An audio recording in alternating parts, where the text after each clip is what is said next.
Mesdames, Mesdemoiselles et Messieurs, bonjour et bienvenue ici à Paris. Nous sommes au quartier d'affaires La Défense, où on va non pas parler d'affaires, mais de football, parce que nous venons là de sortir de cette magnifique Coupe du Monde avec l'Argentine au sommet. Et j'ai avec moi, n'est-ce pas, Karim Baldé, qui n'est autre qu'un journaliste indépendant spécialisé dans le sport. Il intervient sur TV5, France 24, et c'est pour faire le bilan, n'est-ce pas, de cette activité sportive que nous sommes allés à sa rencontre afin d'en savoir un peu plus. Alors Karim, bonjour. Bonjour.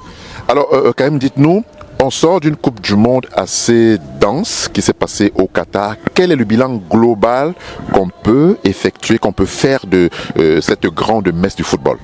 Beaucoup de buts, beaucoup de spectacles, quelques surprises et à l'arrivée, Messi enfin sacré. Voilà un résumé assez bref. C'est vrai qu'on ne savait pas trop à quoi s'attendre avec cette Coupe du Monde en fin d'automne, pour la première fois, novembre, décembre, ça a fait beaucoup de polémiques. Le Qatar aussi a créé beaucoup de polémiques de par les conditions d'organisation, les morts sur les chantiers, les droits humains pas forcément respectés. Mais au final, si on reste sur le plan sportif, ça a été une excellente Coupe du Monde, beaucoup de spectacles, des joueurs peut-être plus frais que lors des compétitions qui se déroulent d'habitude au mois de juin-juillet. Donc vraiment, on s'est quand même régalé dans cette Coupe du Monde, il faut le dire. Absolument. Alors, quand vous regardez, ça c'est un bilan global. Alors l'Afrique aujourd'hui, quelles leçons on peut tirer de la participation africaine dans ce tournoi?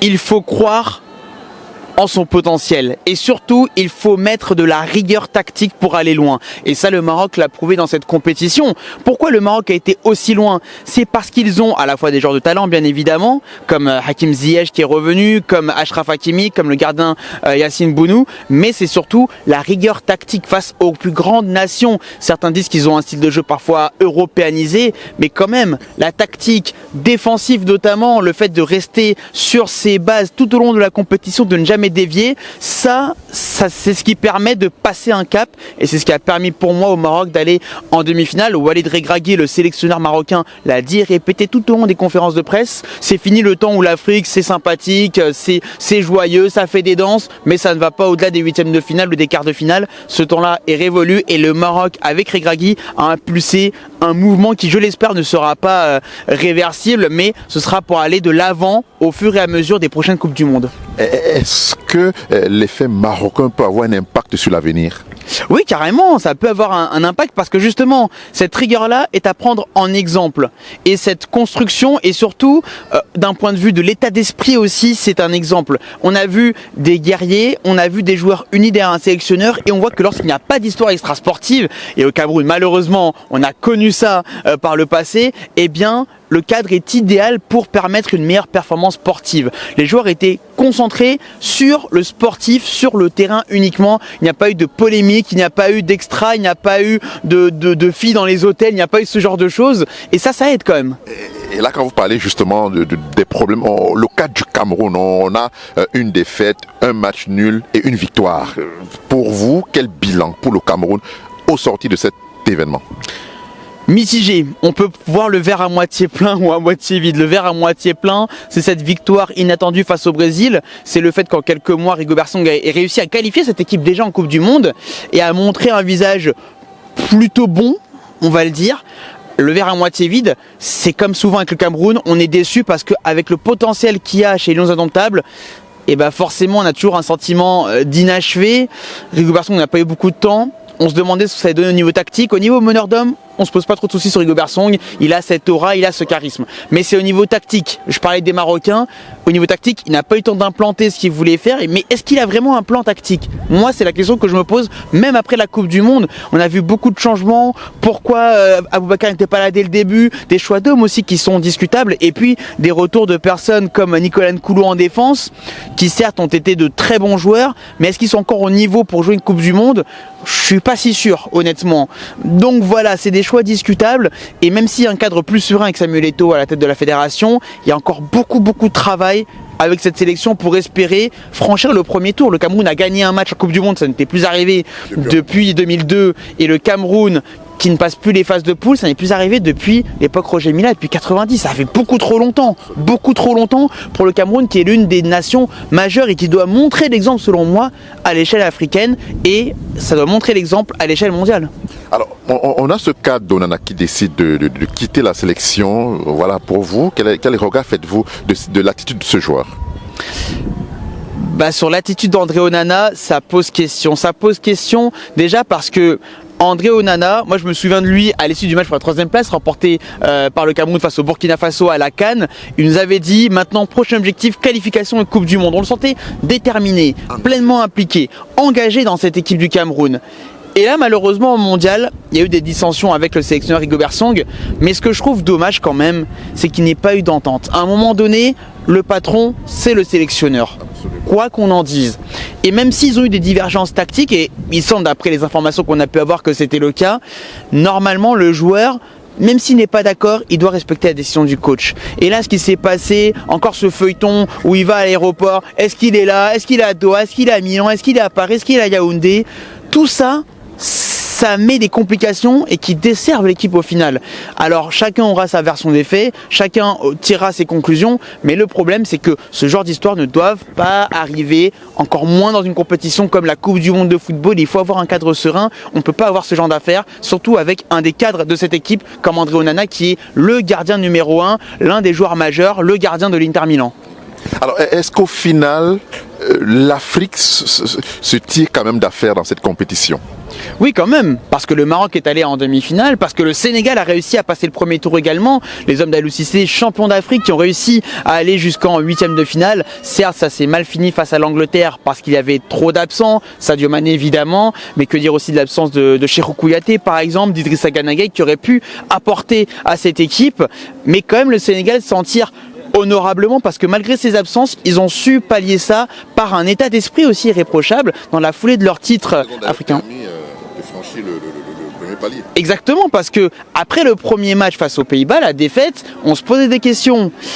Le Qatar, ils ont gagné, mais le Qatar était extrêmement faible dans cette Coupe du Monde, donc ce n'était pas vraiment un signe de vitalité de l'équipe. Mais ce 3e match, là, c'est un match clé face à l'Équateur. C'était pas la meilleure nation, mais l'Équateur avait surpris également lors du début de la Coupe du Monde. Et donc c'était le match piège par excellence. Ils ont réussi à s'en sortir en mettant les arguments, notamment sur le plan offensif, avec des joueurs comme Boulaye Dia, avec des joueurs comme Ismaïla Sarr sur le côté. Donc le Sénégal a fait preuve finalement de ressources, malgré les blessures et les mauvaises nouvelles, pour aller au-delà. Et malgré même un coach qui était malade à un moment donné dans cette compétition, et ben ils ont quand même réussi à passer ce premier tour. On aurait espéré qu'ils aillent plus loin dans la compétition, mais c'est déjà bien de voir le champion d'Afrique à la Coupe du Monde représenter fièrement le continent et passer au moins le premier tour. Alors, Karim, vous qui êtes un observateur de ce ballon rond sur le continent aujourd'hui, on a vu ces jours-ci au Cameroun, la Fédération camerounaise de football et la télévision nationale se mettre ensemble autour d'une table pour diffuser les matchs de ce championnat. Que vous inspire cette assise, cette avancée aussi? C'est une bonne nouvelle. Déjà, c'est une bonne nouvelle pour les fans de ballon. Quelle est la plus-value au final? La plus-value, c'est d'exposer les joueurs locaux à un large public. Déjà parce que malheureusement sur le continent, il y a trop peu de championnats qui sont diffusés sur les télévisions nationales, soit pour des raisons de coût de production, soit pour des raisons de manque de sponsoring.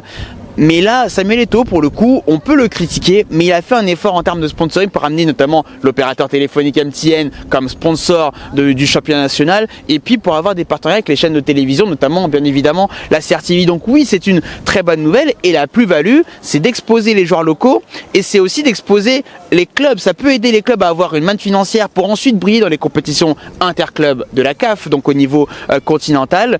Et puis, à mon avis, exposer le championnat, ça permet aussi de voir le travail qui reste à accomplir, notamment la qualité des pelouses, la qualité des stades. Quand ça se voit, les spectateurs vont se dire il faut faire plus, il faut faire mieux en termes de moyens. Donc ça aussi, ça peut être un boost pour le championnat national. Et pour rebondir, quand vous parlez donc du championnat national, on a la CHAN en Algérie là en janvier. Quel est votre regard sur ce championnat local? C'est une bonne chose d'avoir fait le Tchad. C'est vrai que certains diront que ça fait un surplus de compétition. Moi-même, parfois, quand on me demande c'est quoi le Tchad, les gens ont du mal, les gens qui ne suivent pas le football ont du mal à comprendre parfois la différence entre la CAN et le Tchad. Pourtant, la différence, elle est fondamentale puisque à la CAN, on peut prendre les joueurs quel que soit leur championnat. Et c'est vrai que dans la plupart des sélections, on prend des joueurs surtout qui évoluent dans les plus grands clubs et les plus grands clubs européens. Donc là, avec le Tchad, au moins, on peut exposer des joueurs qui n'ont pas cette exposition-là à une échelle panafricaine. Le souci avec le Tchad, c'est que la CAF gère mal les droits marketing. Donc il est très peu valorisé, il n'est pas assez mis en valeur, même au-delà du continent africain. Donc là, il y a beaucoup de travail à faire selon moi de la part de la Confédération africaine de football pour valoriser ce Tchad et pour permettre à ces joueurs-là d'avoir une meilleure exposition. Mais quand même, il y a beaucoup de scouts, il y a beaucoup de recruteurs des clubs européens qui vont se déplacer et qui vont avoir un œil sur le Tchad pour voir de près des joueurs qui peuvent potentiellement ensuite arriver en Europe. Est-ce que le fait d'avoir une Coupe du Monde comme ça avec ces grands pays, avec des joueurs africains, ça vous choque quelque part? Ou vous auriez aimé avoir les Africains de leur côté et les Européens véritablement de leur côté? Non, c'est compliqué, on est à l'ère de la mondialisation du football. Donc on ne peut pas séparer comme ça hermétiquement l'Afrique, l'Europe, l'Amérique. Non, il faut vivre avec la réalité avec son temps. Et l'époque est à la mondialisation du football, à des joueurs qui peuvent s'exporter aux quatre coins du monde. Et donc, vaut mieux avoir une vision positive et tirer profit justement des joueurs qui vont jouer en Europe ou même des binationaux. Il y a beaucoup de débats sur les binationaux. Mais une fois qu'ils choisissent de jouer pour une sélection africaine, ce qui est un choix déjà respectable et un choix pas toujours évident à faire, eh bien, il faut les accompagner, il ne faut pas dire « Ah oui, mais eux, en fait, ils sont français, ils sont anglais ». Non, il faut les incorporer au sein des équipes nationales africaines pour qu'ils se sentent bien, pour qu'ils se sentent à l'aise et pour qu'ils puissent donner le meilleur d'eux-mêmes. On l'a vu avec le Sénégal, par exemple, beaucoup de binationaux, mais ça marche. Parce qu'à un moment donné, il faut créer les conditions. Le Maroc aussi. Le Maroc, c'est une équipe avec des joueurs qui sont nés en France, en Espagne, aux Pays-Bas, et aussi au Maroc. Et donc c'est cet alliage-là, ce multiculturalisme-là qu'il faut prendre en exemple pour vraiment avoir un maximum de bénéfices et donc porter ces équipes africaines vers le haut. Alors Karim, on entre là dans l'ère dans l'année 2023. Qu'est-ce que vous souhaitez à cette Afrique du football de demain? Eh ben, je souhaite le meilleur, bien évidemment, pour ce football africain. Je souhaite aussi que d'autres fédérations puissent s'inspirer d'exemples comme le Maroc ou même de pays comme la Mauritanie, comme les Comores. Je suis fier de représenter les Comores aussi, qui n'ont pas forcément beaucoup de moyens, mais qui ont mis l'énergie et l'argent là où il fallait pour développer le football local et pour développer l'équipe nationale. C'est ça qu'il faut prendre en exemple des pays qui sont à la rue, comme la Guinée, que je représente aussi, mais qui sont à la rue actuellement. Pourquoi? Parce que l'argent disparaît malheureusement. Voilà ce que je souhaite pour le football africain, que cet argent-là soit mis et soit utilisé à bon escient pour qu'un maximum de sélections africaines puissent se développer. Et la prochaine Coupe du Monde en 2026, c'est déjà demain. Il y aura au moins 9 représentants africains dans la prochaine Coupe du Monde à 48. Et donc il faut que parmi ces 9-là, il y ait au moins 3-4 équipes qui aillent en huitième de finale. Il faut se fixer des objectifs élevés. Le Maroc l'a montré, il faut que les autres suivent derrière. Un mot pour le football camerounais? Eh ben, un mot pour le football camerounais, il va être très simple. Moi, j'ai grandi avec un Cameroun triomphant, notamment à la CAN. J'ai grandi à l'époque de Patrick Boma, de Samuel Eto'o-Fils comme joueur. Sydney 2000, les Jeux Olympiques, les 2 CAN remportés. Moi, c'est ce football camerounais que j'ai envie de revoir. Il y a certes moins de stars aujourd'hui, mais il y a quand même de quoi faire une équipe nationale qui tient un peu plus la route qu'aujourd'hui. On a toujours l'impression d'un bricolage. On a pris Conceição, qui n'était pas vraiment le meilleur coach, qui n'avait aucune communication, aucun charisme. Bon, on l'a mis à la porte après la CAN. Là, on a ramené Rigobert Song. Laura, ok, la tactique, on sait pas. Donc voilà, il y a toujours ces incertitudes. Et vous dites toujours, impossible n'est pas Camère. Moi, j'adore, ça me fait sourire. Mais il faudrait que les Camerounais ne soient pas dans la réaction en permanence, mais dans l'action. On veut des Camerounais qui soient ambitieux dans le jeu, dans la tactique, dès le début d'une compétition et ne pas devoir réagir lors d'un 3e match coup près. Voilà ce que je souhaite pour le football camerounais et pour l'équipe des Lions Indomptables. Merci Karim et à très bientôt sur notre antenne. Merci beaucoup pour l'invitation. Merci.